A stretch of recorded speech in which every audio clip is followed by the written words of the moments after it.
ओम श्री हरि विष्णुवाय नमः। मित्रों, आप सभी का मेरे दिव्य लोक इस चैनल पर स्वागत है। आज हम जानेंगे क्यों मानते हैं होली, क्या है होलिका दहन की पौराणिक कथा, क्या है होली की पूजा विधि। प्राचीन पर्वों की यही सुंदरता है कि इनके पीछे छुपे पौराणिक राज हमें आकर्षित करते हैं। होलिका दहन का पर्व संदेश देता है कि ईश्वर अपने अनन्य भक्तों की रक्षा के लिए सदा उपस्थित रहते हैं। होलिका दहन होली त्योहार का पहला दिन फाल्गुन मास की पूर्णिमा को मनाया जाता है। इसके अगले दिन रंगों से खेलने की परंपरा है, जिसे धुलेडी, धुलंडी और धूली आदि नामों से भी जाना जाता है। होलिका दहन, जिसे छोटी होली भी कहते हैं, के अगले दिन पूर्ण हर्षोल्लास के साथ रंग खेलने का विधान है और अबीर गुलाल आदि एक दूसरे को लगाकर व गले मिलकर इस पर्व को मनाया जाता है। लेकिन इस रंगीली होली को तो असल में धुलंडी, धूलिवंदन कहा जाता है। होली तो असल में होलिका दहन का उत्सव है, जिसे बुराई पर अच्छाई की जीत के रूप में मनाया जाता है। यह त्योहार भगवान के प्रति हमारी आस्था को मजबूत बनाने व हमें आध्यात्मिकता की और उन्मुख होने की प्रेरणा देता है। भारत में मनाए जाने वाले सबसे शानदार त्योहारों में से एक है होली। दिवाली की तरह ही इस त्योहार को भी अच्छाई की बुराई पर जीत का त्योहार माना जाता है। हिंदुओं के लिए होली का पौराणिक महत्व भी है। इस त्योहार को लेकर सबसे प्रचलित है प्रहलाद, होलिका और हिरण्यकश्यप की कहानी। लेकिन होली की केवल यही नहीं बल्कि और भी कई कहानियां प्रचलित है। होलिका दहन की पौराणिक कथा। प्रचलित होलिका और हिरण्यकश्यप की कहानी।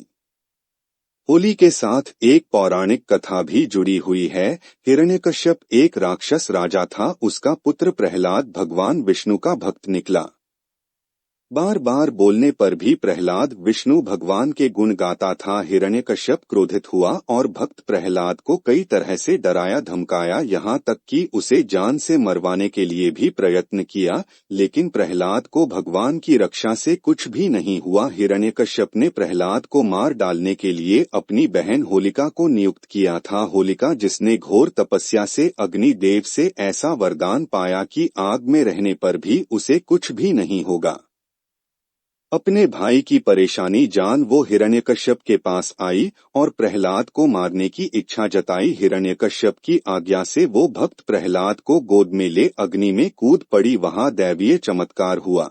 होलिका आग में जलकर भस्म हो गई, परंतु विष्णु भक्त प्रहलाद का बाल भी बांका न हुआ। भक्त की विजय हुई और राक्षस की पराजय। उस दिन सत्य ने असत्य पर विजय प्राप्त की। तब से लेकर आज तक होलिका दहन की स्मृति में होली का पर्व मनाया जाता है। शिवजी ने किया था कामदेव को भस्म। होली की एक कहानी कामदेव की भी है। पार्वती शिव से विवाह करना चाहती थीं, लेकिन तपस्या में लीन शिव का ध्यान उनकी तरफ गया ही नहीं। ऐसे में प्यार के देवता कामदेव आगे आए और उन्होंने शिव पर पुष्प बाण चला दिया। तपस्या भंग होने से शिव को इतना गुस्सा आया कि उन्होंने अपनी तीसरी आंख खोल दी और उनके क्रोध की अग्नि में कामदेव भस्म हो गए। कामदेव के भस्म हो जाने पर उनकी पत्नी रति रोने लगी और शिव से कामदेव को जीवित करने की गुहार लगाई। अगले दिन तक शिव का क्रोध शांत हो चुका था। उन्होंने कामदेव को पुनर्जीवित किया। कामदेव के भस्म होने के दिन होलिका जलाई जाती है और उनके जीवित होने की खुशी में रंगों का त्योहार मनाया जाता है। श्री कृष्ण और पूतना की कहानी। होली का श्री कृष्ण से गहरा रिश्ता है।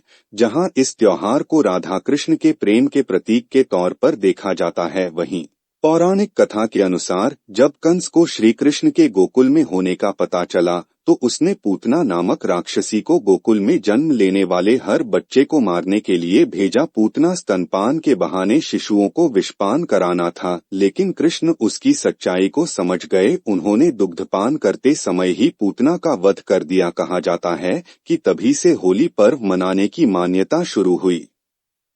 महाभारत की कहानी।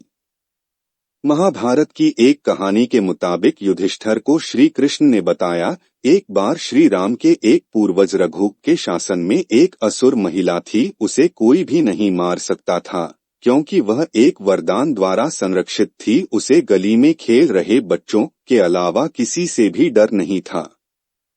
एक दिन गुरु वशिष्ठ ने बताया कि उसे मारा जा सकता है यदि बच्चे अपने हाथों में लकड़ी के छोटे टुकड़े लेकर शहर के बाहरी इलाके के पास चले जाएं और सूखी घास के साथ साथ उनका ढेर लगाकर जला दें, फिर उसके चारों ओर परिक्रमा दें, नृत्य करें, ताली बजाएं, गाना गाएं और नगाड़े बजाएं।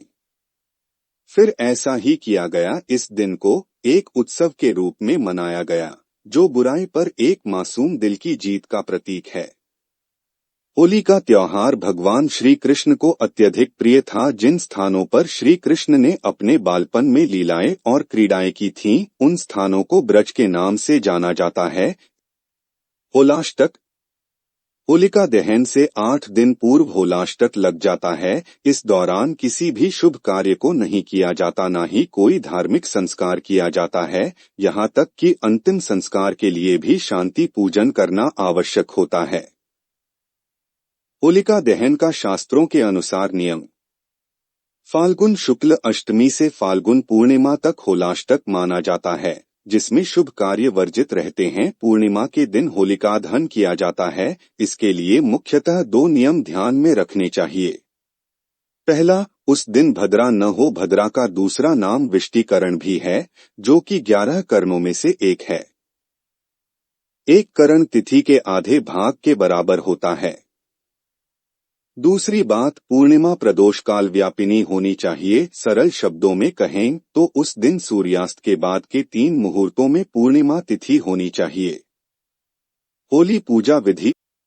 होलिका दहन से पहले होली का पूजन किया जाता है। पूजा सामग्री में 1 लोटा गंगाजल, यदि उपलब्ध न हो तो ताजा जल भी लिया जा सकता है। रोली, माला, रंगीन अक्षत, गंध के लिए धूप या अगरबत्ती, पुष्प, गुड़, कच्चे सूत का धागा, साबुत हल्दी, मूंग, बताशे, नारियल एवं नई फसल के अनाज, गेहूं की बालियां, पके चने आदि। पूजा सामग्री के साथ होलिका के पास गोबर से बनी ढाल भी रखी जाती है। होलिका दहन के शुभ मुहूर्त के समय 4 मालाएं अलग से रख ली जाती हैं, जो मौली, फूल, गुलाल, ढाल और खिलौनों से बनाई जाती हैं। इसमें एक माला पितरों के नाम की, दूसरी श्री हनुमान जी के लिए, तीसरी शीतला माता और चौथी घर परिवार के नाम की रखी जाती है। इसके पश्चात पूरी श्रद्धा से होली के चारों ओर परिक्रमा करते हुए कच्चे सूत के धागे को लपेटा जाता है। होलिका की परिक्रमा 3 या 7 बार की जाती है। इसके बाद शुद्ध जल सहित अन्य पूजा सामग्रियों को एक एक कर होलिका को अर्पित किया जाता है। पंचोपचार विधि से होलिका पूजन कर जल से अर्घ्य दिया जाता है। होलिका दहन के बाद होलिका में कच्चे आम, नारियल, सतनाज, चीनी के खिलौने, नई फसल इत्यादि की आहुति दी जाती है। सतनाज में गेहूं, उड़द, मूंग, चना, चावल, जौ और मसूर मिश्रित करके इसकी आहुति दी जाती है।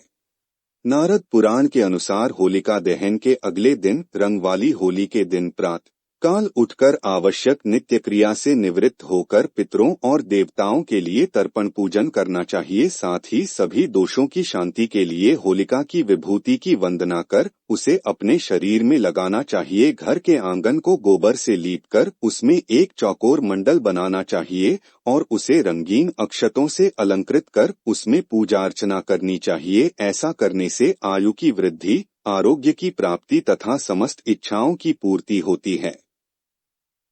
इसी तरह से आपको ज्ञान की बातें इस चैनल में सुनने को मिलेंगी, तो इस चैनल को सब्सक्राइब कीजिए। धन्यवाद।